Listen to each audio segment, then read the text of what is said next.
Welcome back to the second part of the chapter Solid State. In the first part, we discussed on types of crystal lattices and three-dimensional arrangements of constituent particles. Here, we will discuss the imperfections in solids and also their electrical and magnetic properties. Let's begin with the imperfections in solids. You know what? Crystalline solids are not perfect generally, even though they have ordered arrangement of constituent particles. This can be due to the presence of impurities or dislocation of constituent particles in the crystal structure. So, any deviation or departure from perfectly ordered arrangement of constituent particles in a crystal is known as imperfection or defect. These defects are classified as line defects and point defects. Line defects are defined as irregularities from an ordered arrangement in the entire row of lattice points. Point defects are defined as irregularity from ideal arrangement around a point or a constituent particle in a crystal. Here, in this chapter, we are going to discuss only on point defects. Point defects are again classified into three types: stoichiometric defects, impurity defects, and non-stoichiometric defects.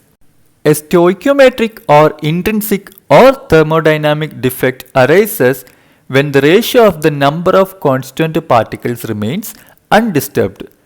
They are again classified into two types: vacancy defect and interstitial defect, which are generally shown by non-ionic solids. Vacancy defect is formed when some lattice sites are vacant, so the mass and density decreases and volume remains the same. But interstitial defect is due to the presence of extra constituents at the interstitial sites. Here, mass and density increases whereas volume remains the same. Ionic solid shows another two types of defects: Schottky defect and Frenkel defect. Schottky defect is due to the missing of equal number of both anions and cations from the lattice. Mass and density decreases and volume remains the same. Crystals of NaCl, KCl, CsCl, AgBr, KBr, etc. shows Schottky defect. Frenkel defect is also known as dislocation defect. Here, an ion occupies the interstitial position instead of actual position. No change in density is observed. Compounds such as AgCl, AgBr, AgI and ZnS exhibit this phenomenon. You might have observed here that AgBr exhibits both Frenkel and Schottky defects.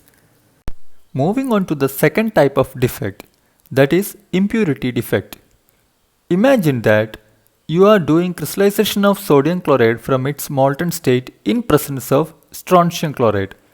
During the crystal formation, few Na plus ions will be replaced by Sr2 plus ions.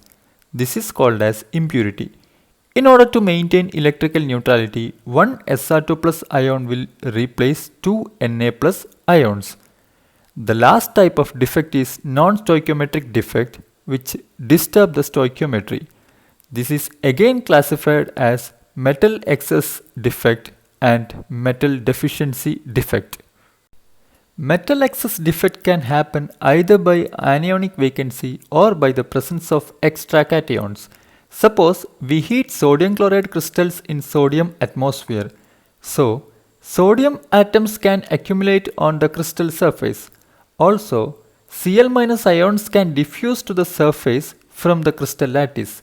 This creates an anionic vacancy there. The surface sodium loses one electron and combined with the diffused Cl- ions to form NaCl. The electron diffuses to the crystal lattice and gets entrapped in the anionic vacancy. This anionic vacancy is known as F-center, where F stands for Farbcenter, which is a German word means color center.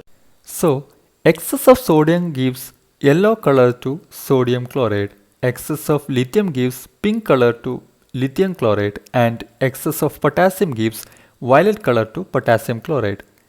On heating the white colored zinc oxide, it loses its electron to form Zn2 plus ions. These excess ions move to the interstitial sites and electrons to the neighboring interstitial sites. These electrons absorb in the visible region when heat energy is supplied and zinc oxide appears to be yellow. Now the metal deficiency defect is mostly observed in metals with variable valency. As an example, in FeO crystals, some Fe2 plus ions are missing and the positions are occupied by Fe3 plus ions. Here, electrical neutrality is maintained, but the stoichiometric proportion is different. This is the reason FeO mostly exists as Fe0.95O. Hereafter, the electrical properties come into the picture. Solids are usually classified as conductors, insulators, and semiconductors based on their electrical conductivity. The conductivity of metals is usually explained by band theory. Flow of electrons from valence band to conduction band results in electrical conductivity. There is a small gap between valence band and conduction band in semiconductors. So, the conductivity of semiconductors is increased by adding impurities known as dopants, and the process is known as doping. Group 14 elements such as silicon and germanium are doped with group 15 elements such as phosphorus, arsenic, etc. Therefore, 4 out of 5 electrons are used for bonding and the 5th electron is free to move, and thus the conductivity is increased. This is known as N-type semiconductor. When trivalent atoms such as boron, aluminium, etc. are added to silicon, the electron vacancy will be created and is known as electron hole.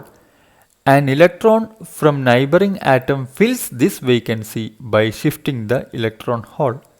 When electric field is applied, electrons migrate through this hole, resulting in better conductivity and are known as P-type semiconductor. Semiconductors find wide applications in diodes, transistors, solar cells, etc. The last part of this unit is about the magnetic properties of solids. Substances are classified as diamagnetic, paramagnetic, ferromagnetic, anti-ferromagnetic, and ferrimagnetic substances. Weakly repelled substances are diamagnetic and do not contain any unpaired electrons, whereas paramagnetic substances are weakly attracted by magnetic field and contain one or more unpaired electrons. Ferromagnetic substances are strongly attracted by magnetic field and can be permanently magnetized, but anti-ferromagnetic substances possess zero net magnetic moment since equal number of domains is oriented in opposite directions. Ferrimagnetic substances have some magnetic moment due to the unequal orientation of domains in opposite directions. The important and previous year's questions with solutions from solid state will be discussed in the next video.